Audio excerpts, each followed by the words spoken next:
కేటీఆర్ గారు 1 minute మాట్లాడండి sir. Yes sir. Speaker sir, ముందుగా ధన్యవాదాలు సార్. ఇంత దారుణంగా మొత్తం శాసనసభని రాష్ట్ర ప్రజల్ని తప్పుదోవ పట్టించడం అయితే ఎల్ఏ మినిస్టర్ గారికి భావ్యం కాదు. వారు ఇండస్ట్రీస్ మినిస్టర్ గారు ఉన్నారు. ఇక్కడ క్లియర్గా ఉంది సార్, వాళ్ళు ఇచ్చిన జీవోని మేము చెప్తుంది కాదు, చాలా క్రిస్టల్ క్లియర్గా GOMS నెంబర్ 54 సార్. ఇందులో ఏం రాసినారో ఒకసారి నేను చదువుతాను సార్. ఏం రాసినారంటే, రంగారెడ్డి జిల్లా alienation of the government land to an extent of 400 acres in survey number 25 at Kancha Gachibowli village, Serlingampalli, in favor of TGISC for the purpose of development of IT, etc.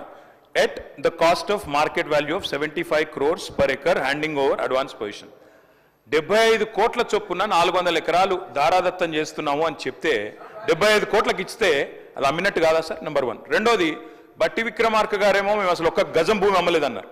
400 ఎకరాల భూమి అమ్మినట్టుగా ఇప్పుడే హరీష్ రావు గారు చాలా స్పష్టంగా ఈ GO ద్వారానే అమ్మారు అని స్పష్టంగా మీరే చెప్తా ఉన్నారు. మూడో మాట అధ్యక్ష, మూడో మాట, ఇప్పుడు మంత్రి గారు ఎంత దారుణంగా మాట్లాడుతున్నారంటే, గతంలో అధ్యక్ష అమ్ముకొని ల్యాండ్స్ అమ్ముకొని వాటి ద్వారా వచ్చే ఆదాయానికి మళ్ళీ ఇంకా పైకి కమిషన్లు, ఎవరికి మర్చెంట్ బ్యాంకర్కి 3% కమిషన్ ఇచ్చే కార్యక్రమం కూడా, దాన్ని కూడా మళ్ళీ ఏదో గొప్ప పని చేస్తున్నట్టుగా ఉత్తరప్రదేశ్లో చేస్తున్నారు. ఉత్తరప్రదేశ్ తప్పు చేస్తే మీరు చేస్తారా?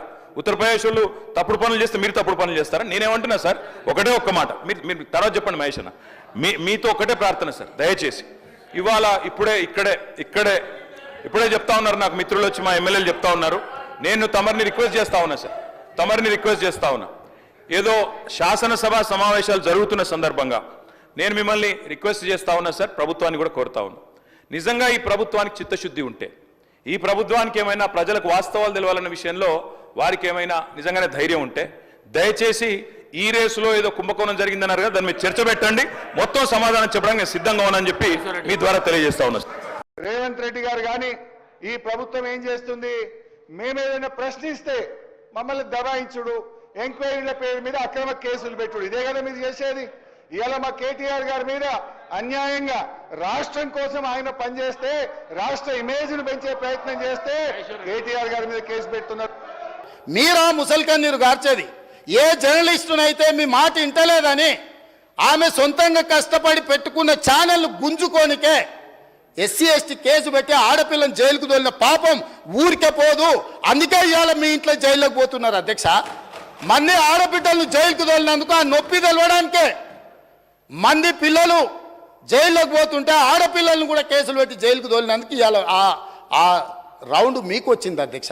ఊరికే రాలే, చేసిన పాపాలు ఊరికే పో అని పెద్దోళ్ళు చెప్పిండ్రు అధ్యక్ష. మమ్మల్ని అందరినీ జైలుకు తోలిండ్రు, రాజకీయ కక్షతో దోలలే. ఫామ్ హౌజులు కట్టుకున్నది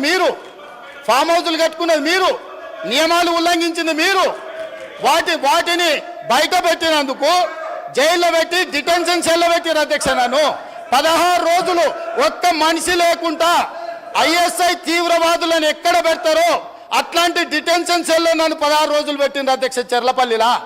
నేను భయపడలే, లొంగిపోలే, నిలబడి నిటారుగా కొట్లాడిన అధ్యక్ష. మీరు జైలుకు తోలితే భయపడటోళ్ళు ఎవ్వరు లేడు. అబద్ధాలు చెప్పి ప్రజల్ని మభ్యపెడితే ప్రజలేమో అమాయకులు కాదు. మీరు చేసిన అన్యాయాన్ని కళ్ళతో చూసిండ్రు కాబట్టే మనకు ఎన్నికల్లో గుండు 0 ఇచ్చారు అధ్యక్ష. ఓకే అమ్మ, చాలా సంతోషం. షెడ్లో ఉన్నది కదా కారు, ఎంత బలంగా వస్తుందో దాని తాటికి రేవంత్ రెడ్డి ఎక్కడ కొట్టుకపోతాడో మీరు నేను ఇద్దరం చూద్దాం. మీ పని అయిపోయిందండి, వేరే వాళ్ళకి అవకాశం ఏంటి?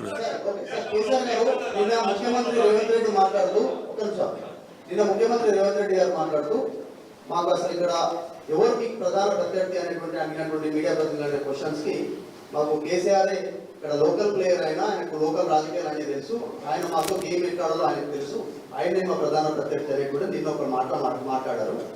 బీజేపీ పొలిటికల్ టూరిస్టులు వాళ్ళు చేయకపోతారు, వాళ్ళతో ప్రయోజనం ఉండదు ఇక్కడ అనేటువంటి మిమ్మల్ని నిన్న ప్రధాన ప్రత్యర్థిగా ఆయన ఫస్ట్ టైం నిన్న కోట్ చేశారు ఎలక్షన్ల తర్వాత ఈ మధ్య కాలంలో రిజర్వేషన్ అంశంపైన భారీగా చర్చ జరుగుతుంది. ముస్లిం రిజర్వేషన్ తొలగిస్తామని బీజేపీ, SC ST బీసీల రిజర్వేషన్ తొలగిస్తుంది బీజేపీ అని కాంగ్రెస్, ఈ రెండింటిపైన మీ అభిప్రాయం?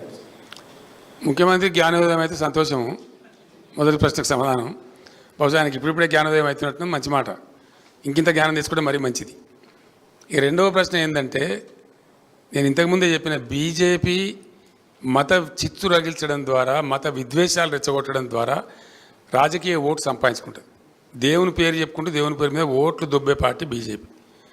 వాళ్ళు సృష్టించే ఈ గోల నేను ఒక్కటే మాట చెప్తా ఉన్నా, వాళ్ళు ముస్లింలా, హిందువులా, మరొకలా అని కాకుండా ఏ ప్రజలైతే ఇప్పటికి కూడా అసమానతకు గురవుతూ ఉన్నారో, ఏ ప్రజలైతే వాళ్ళకి రావాల్సినటువంటి వాటా పొందలేకపోయినరో, వాళ్ళు ఎస్సీలు కావచ్చు, ఎస్టీలు కావచ్చు, బీసీలు కావచ్చు, ఎంబీసీలు కావచ్చు, ముస్లిం సోదరులు కావచ్చు, ఎవరైనా కావచ్చు, వాళ్ళకు న్యాయం జరగాల్సిన అవసరం ఉంది. ఇలా ఎస్సీలకు కూడా ఇలా 15% రిజర్వేషన్ ఉంది దేశంలో. వాళ్ళ పర్సంటేజ్ 19% పోయింది. వాళ్ళ లోపల ఇంకా దరిద్రం పోలే, అందుకే దళిత బంధు తెచ్చినాం. కాబట్టి 19% రిజర్వేషన్ ఎస్సీల కోసం పెంచాల్సిన అవసరం ఉంది. డెఫినెట్గా నేను ఘంటాపదంగా చెప్తా ఈ మాట. ఎవరైతే అల్పాదాయం కలిగి ఉన్నారో, ఎవరైతే ధనవంతులతో పోటీ పడలేకపోతున్నారో, ఎవరైతే అర్హులై ఉన్నారో, కులాలకు మతాలకు అతీతంగా అందరికీ రిజర్వేషన్లు ఉండాల్సిందే, అవి కొనసాగాల్సిందే. మనది ఒక టిపికల్ దేశం భారతదేశం. ఒక్కొక్క రాష్ట్రంలో ఒక్కొక్క పరిస్థితులు ఉంటాయి. కాబట్టి అన్ని వర్గాలు సమానంగా ఉన్నాయి.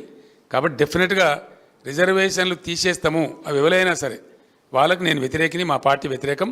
100% ముస్లింల రిజర్వేషన్ తీసేయడం తప్పు. వాళ్ళకైనా ఉంటే ఉన్నదాన్ని కొనసాగించండి, ఇంకోటి పెంచితే పెంచండి, అట్లా ఉండాలి. కానీ ఒక ముస్లిం ద్వేషం పెట్టుకొని వాళ్ళ చుట్టూ ఈ పొలిటికల్ గేమ్ ఆడడం అనేది చాలా దిక్కుమాలిన దరిద్రం కూడా చర్య.